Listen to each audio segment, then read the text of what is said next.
যারা মুরিদ হয়েছে তারা নাকি পালিত কুত্তা। এই ভিডিওটা আপনারা দেখছেন না? তো ভাই আপনি তো মানুষ, আপনি কুত্তা হইতে যাবেন কেন? তো আপনি কুত্তা হইতে যাবেন কেন? আপনি তো মানুষ। আপনি কি আর কোনো উদাহরণ খুঁজে পান নাই?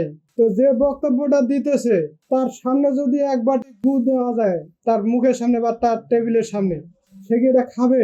তো আমরা জাতিকে কি শিক্ষা দিতেছি?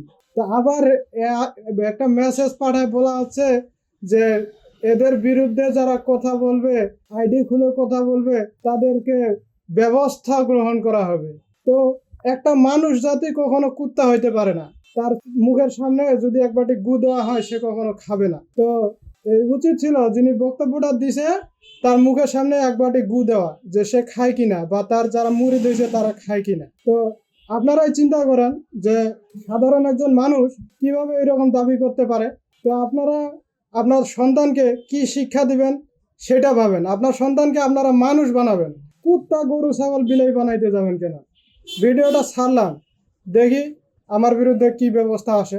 আমার লজিক হচ্ছে যে মানুষ কখনো কুত্তা গরু ছাগল হবে না, মানুষ মানুষই হবে। এই পালিত কুত্তা নিজের খায়ে কারো হইতে যাবেন না।